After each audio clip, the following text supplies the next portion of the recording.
So in the last video, I had just arrived in Edmonton and I reunited with my old best friend from high school and eventually got to reunite with my childhood best friend. If you haven't watched that video, I really recommend checking it out. I think it turned out decently well for the subject matter, and uh, thank you for tuning in this time. Saying that Brendon is just a childhood best friend of mine is a little bit of an understatement. That man is definitely more like a brother to me in a lot of ways.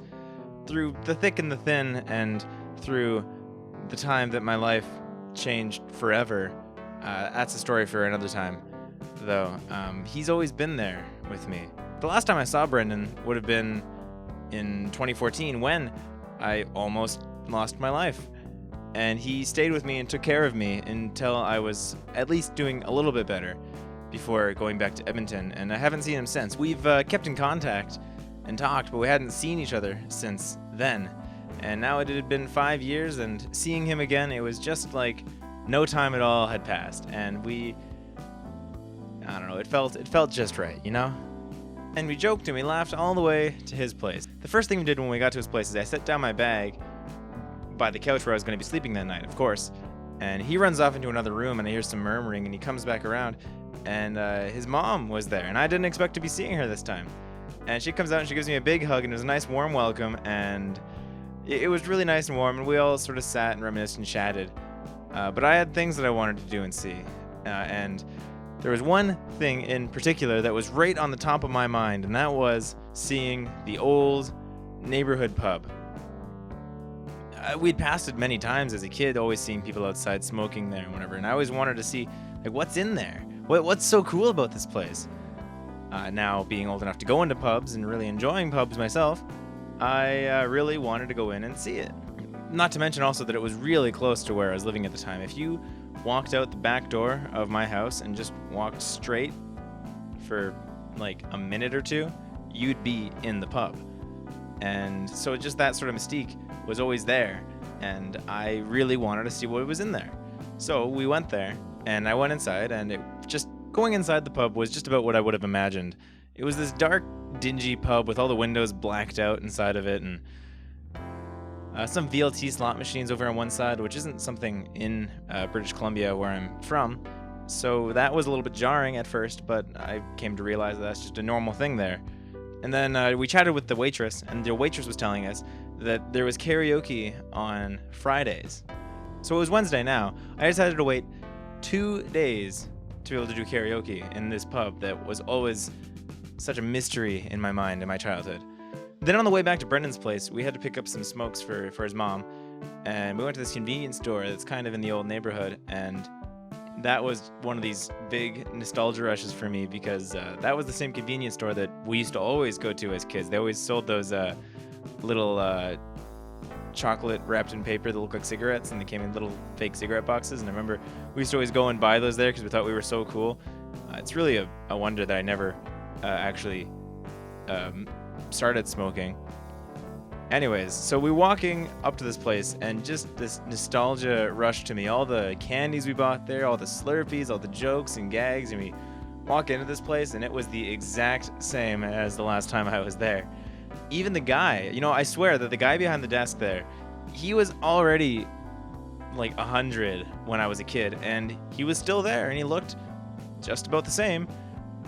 And that was all just super wonderful, such a big rush of nostalgia. And yeah, then we walked back to Brendon's place, and everything was starting to come together a little bit. That nostalgia rush that I was looking for, it was coming. It was coming in waves.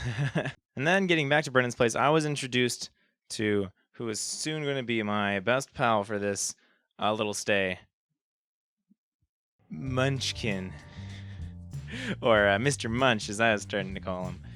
Just this big ball of beautiful cat energy, and he was just as cute and cuddly as he was large, and I was really enjoying that cat.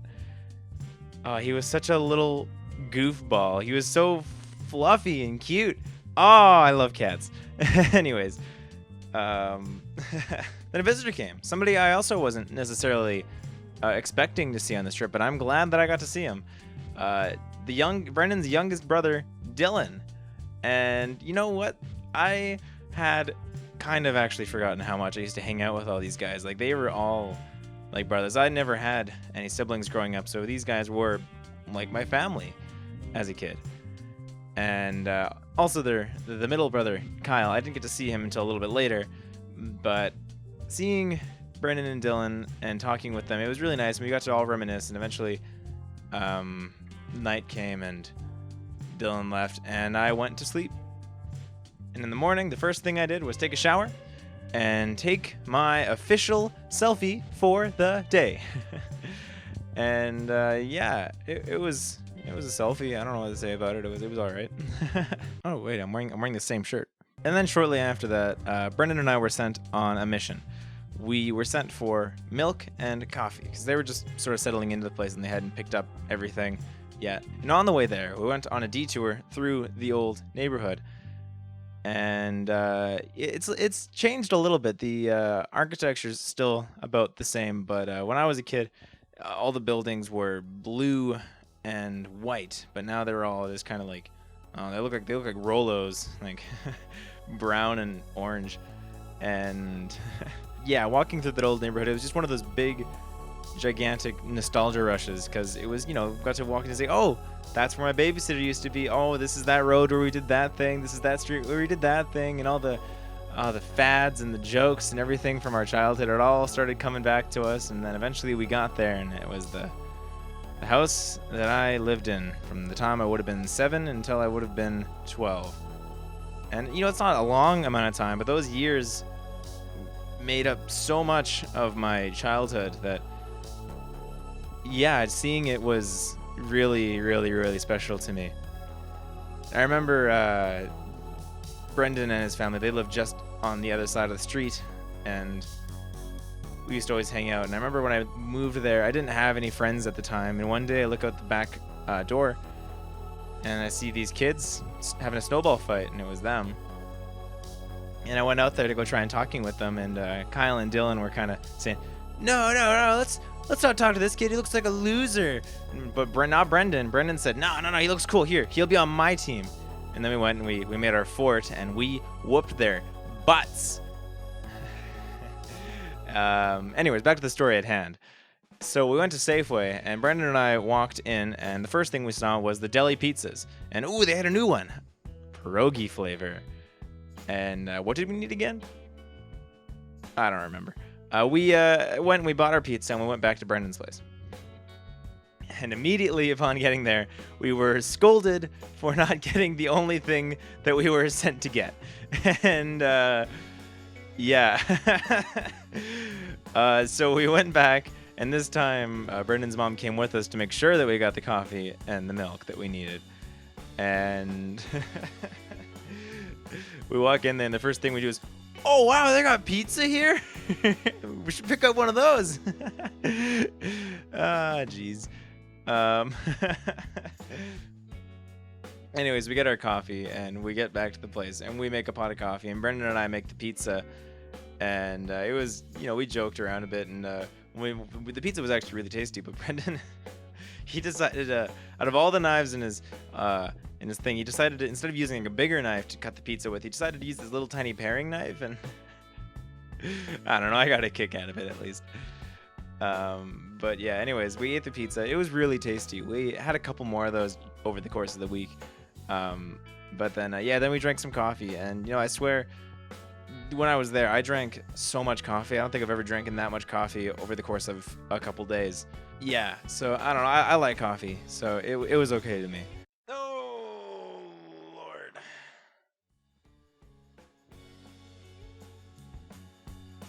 And yeah, we sat around drinking coffee, and it was really nice. And then the next day rolled around. The day that I was going to be able to sing karaoke. I woke up, and I was really feeling myself. I woke up, didn't even bother with the shower. I took my selfie right off the bat, because you got to be confident. It's karaoke night. You got to be real confident for karaoke night. So I took my selfie. And yeah, it was all right. You can tell my hair's a little bit messy, but I felt good in this image. I was feeling it. Pretty early on in this day, both Dylan and Kyle came by, and yeah, getting to hang out with them and talk with them was, of course, really nice. And yeah, we sat and we drank a lot of coffee as we did. And after we were done drinking a full French press and a drip pot of coffee, Kyle gets up and he offers to make me another coffee. And I was a little bit hesitant when he starts reaching for the instant. And I thought, no, I like coffee. I'll hear him out. So he goes and he makes coffee. And I swear, that man, he knows something that I don't know. That was like the best instant coffee I have ever had. I don't know. It's the same stuff that I've been drinking already, but somehow something that he did to it. I don't know what it was. He did something to it to make it just perfect. Ooh, I need to learn how to do that. Anyways, Brendon and I had some stuff that we wanted to get done, so we took a couple of kind of necessary pictures together, all in different groupings, and then we went off to the playground that we used to play on. And Brendon and I, we used to be like the kings of this playground. Nobody would set foot in this playground unless we allowed it, unless there were parents there, in which case we had to play nice. In a sense, we were kind of like the bullies. We were the big kids. We thought we were big, tough stuff, but we were just kids. And what we used to do is we used to climb up on the roof of this. There's like a gazebo sort of thing on the playground. We used to climb up on the roof of it. We'd pretend like we were like vigilantes, and we called ourselves Bitch Man and Barnacle Bitch. Kids are dumb. And we would go and we'd hang out on the top of the playground roof, and then when we saw somebody in need of some pestering, we would jump off the roof of it, which we thought was just so cool, and we would go and have our fun. And some days we wouldn't be that. Sometimes we'd play fun. We'd play like dragon. We'd play house. Sometimes we were knights. Sometimes we were wizards. We had all sorts of different worlds in our heads. And sometimes we would just try and boss around kids to see what we could get them to do, like little challenges, you know, because we were the kings. Anybody who went to that playground, they knew about us. We were such little shits.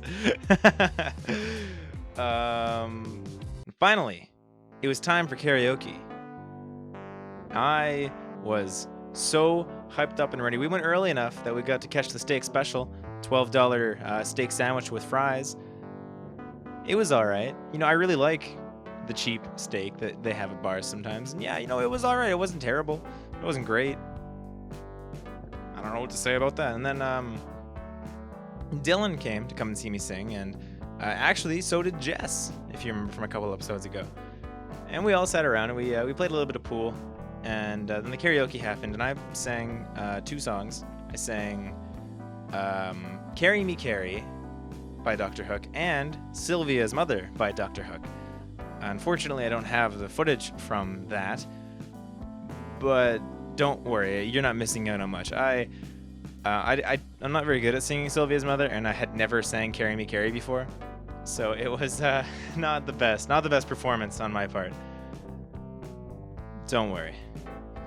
Then this crazy storm started blowing through, and I don't know, I wanted to get out of there, so we all left a little bit early, and yeah, it started raining really, really hard. I didn't get any pictures of it because I was too worried about getting wet. It was disgusting how much rain was happening. Like this storm came out of nowhere. It was really nice earlier in the day, like really nice and sunny, and all of a sudden, yeah, the storm blew through and soaked everything, got everybody nice and wet. My socks were wet, and my shirt was absolutely drenched.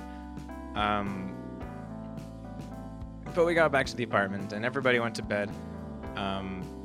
So Dylan was staying the night because he had nowhere else to. He had nowhere to get back home. So he hung out, and we sat and we drank a couple of beers in the living room, and just talked about things, looked at the PlayStation, and tried seeing something to do. But we didn't have access to anything, so we just kind of sat and talked and had a couple of beers. And then the next day was the day that I was leaving. And I think that I've talked enough for this episode. So, yeah, thanks for watching. And please tune in next time. And if you made it this far, thanks. Yeah.